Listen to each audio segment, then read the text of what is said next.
Hello Salam two everyone. ଆଜିର ପ୍ରସଙ୍ଗ ହେଉଛି ଚକ୍ଷୁ ମୁକ୍ତ କର।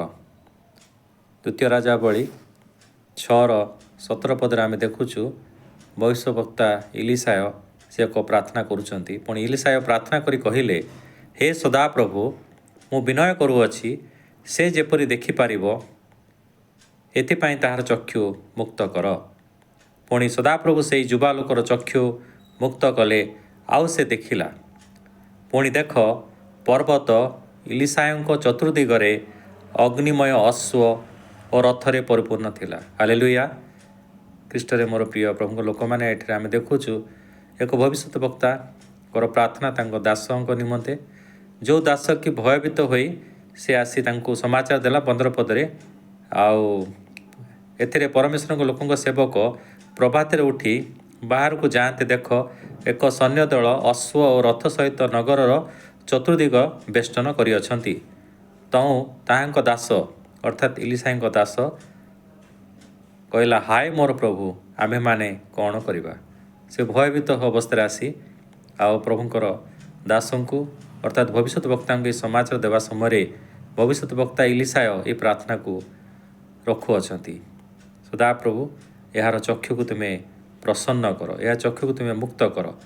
ଏଠାରେ ଆମେ ଯଦି ଆମେ ସେ କଣ୍ଟେକ୍ସଟକୁ ଦେଖିବା, ଆମେ ପ୍ରତ୍ୟେକ ଜାଣୁ 6:8 ଠାରୁ ଆଗକୁ ଯଦି ପଢ଼ିବା, ସେଠାରେ ଏପରି ଲେଖାଯାଇଛି କି ଅରାମର ରାଜା ଇସ୍ରାଏଲ ବିରୁଦ୍ଧରେ ସେ ଯୁଦ୍ଧ କରୁଥିଲେ।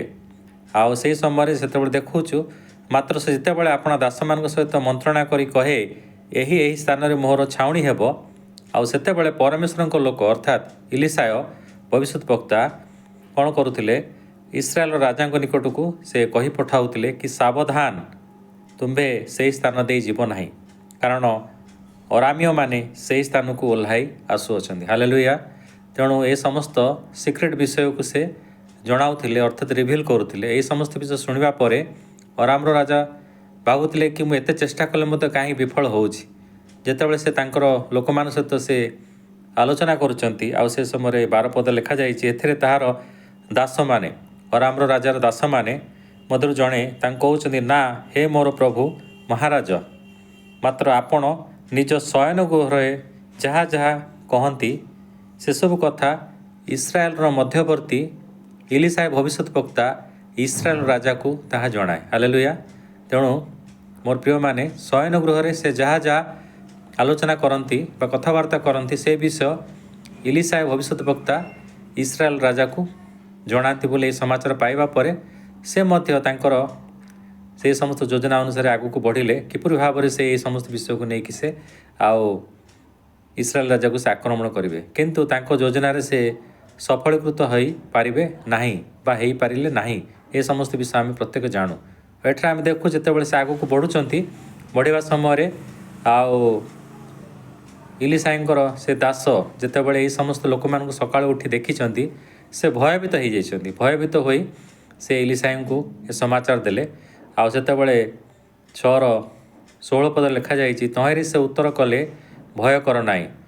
ଇଲିସାୟ ଯାଜକ ଆଉ ଏଠାରେ କହୁଛନ୍ତି ଭୟ କର ନାହିଁ ତାଙ୍କ ଦାସଙ୍କୁ, କାରଣ ସେମାନଙ୍କର ସଙ୍ଗୀଗଣ ଅପେକ୍ଷା ଆମ୍ଭମାନଙ୍କର ସଙ୍ଗୀଗଣ ଅଧିକ। ହାଲେଲୁୟା।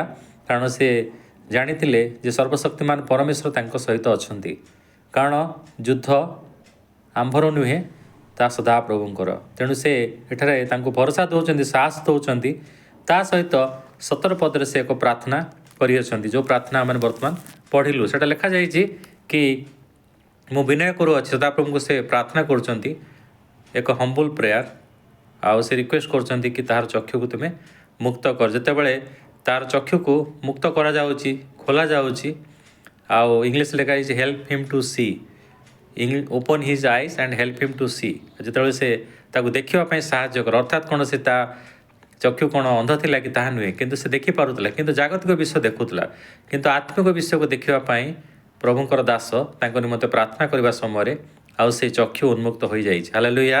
ଅନେକ ସମୟରେ ଜାଗତିକ ବିଷୟରେ ଆମେ ଅନେକ ସମୟରେ ଏପରି ଭାବରେ ମଜି ଯାଇଥାଉ କି ଆତ୍ମିକ ଚକ୍ଷୁ ଖୋଲିଲେ ହିଁ ଆମେ ଅନେକ ବିଷୟ ଦେଖିପାରିଥାଉ। ପାରିପାର୍ଶ୍ୱିକ ଅବସ୍ଥା ଆମମାନଙ୍କର ଆଖପାଖରେ ଅନେକ ସମସ୍ୟା ଥାଇପାରେ। ମୋର ପ୍ରିୟମାନେ, ଯେତେବେଳେ ପ୍ରଭୁ ଆମମାନଙ୍କର ଚକ୍ଷୁକୁ ଉନ୍ମୁକ୍ତ କରନ୍ତି, ସେ ସମୟରେ ଆଉ ଆମେ ସମସ୍ତ ବିଷୟ ଦେଖିଥାଉ, ସମସ୍ତ ପ୍ରୋଭିଜନ୍ସକୁ ଦେଖିଥାଉ, ସମସ୍ତ ପ୍ରକାର उत्तमता विषय को देखी था समस्त विषय जो विषय आम विरुद्ध में हो विषय को मत प्रभु देखाई था एठार आम देखुचु कि से पूरा जो पहाड़ से मैंने थे सेठा देखुचु कि पूरा चतुर्दिग अग्निमय अश्व और रथरे परिपूर्ण अच्छी हालेलुया तेणु से प्रोटेक्शन को देखुंत एक सुरक्षा को देखुंत आज जो ये समस्त विषय गठित होपर आम देखुचु कि इलिशा आउ 18 पदरे सैन्य मैंने इलिशा निकट को ओह्लाई आसते एठार सदाप्रभु निकट से आउ एक प्रार्थना करुँच कि यही लोक मान अर्थात यही सैन्य मानकर चक्षु को तुम्हें कौन कर अंधतारे आघात कर हालेलुया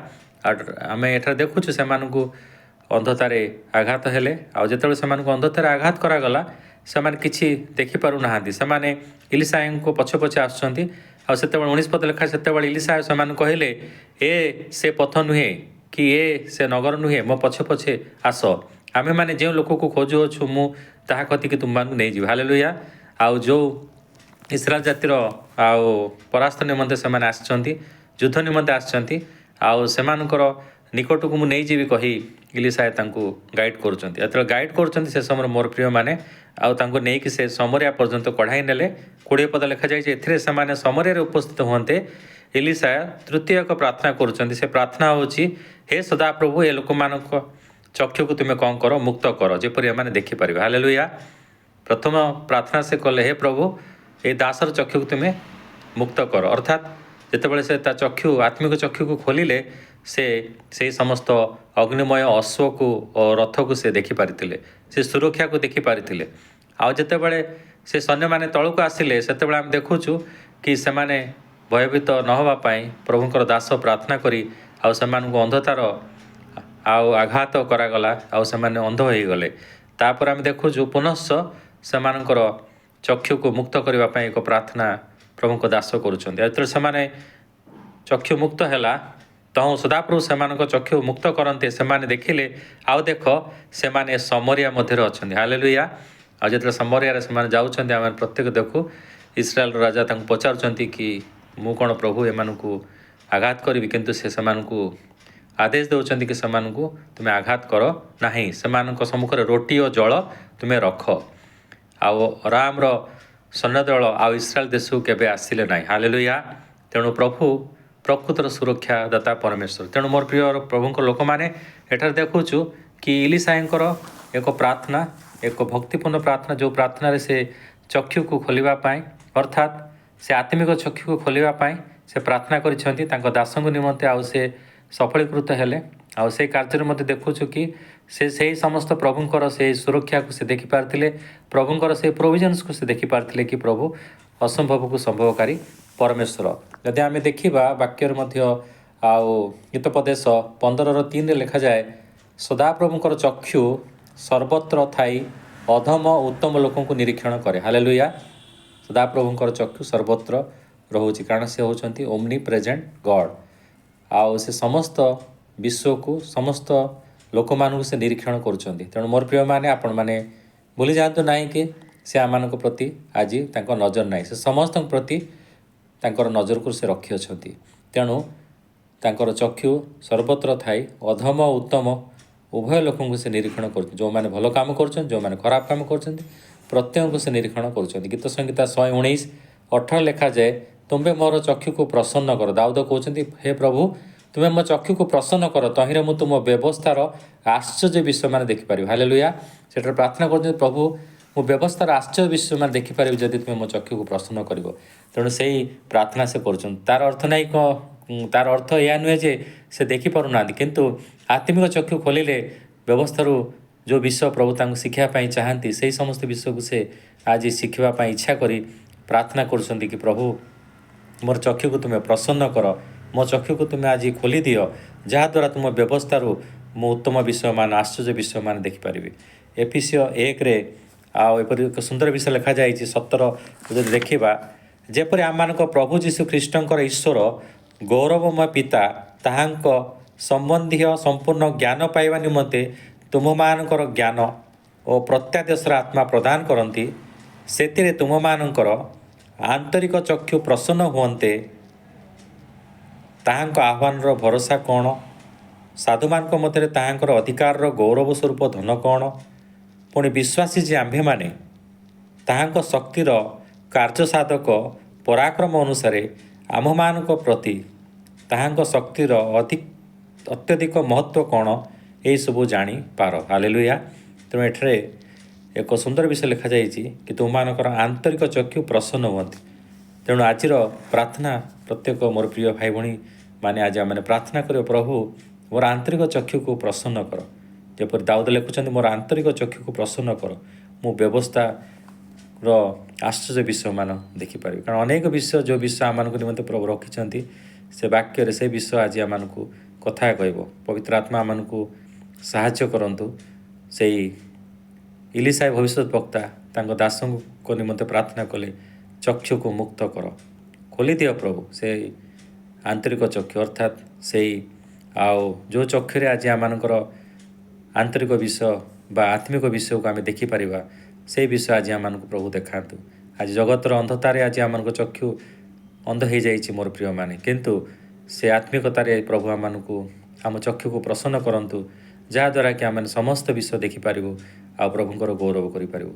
ପ୍ରଭୁ ଆମମାନଙ୍କୁ ଆଶୀର୍ବାଦ କରନ୍ତୁ। May God bless each and every one. Thank you for listening.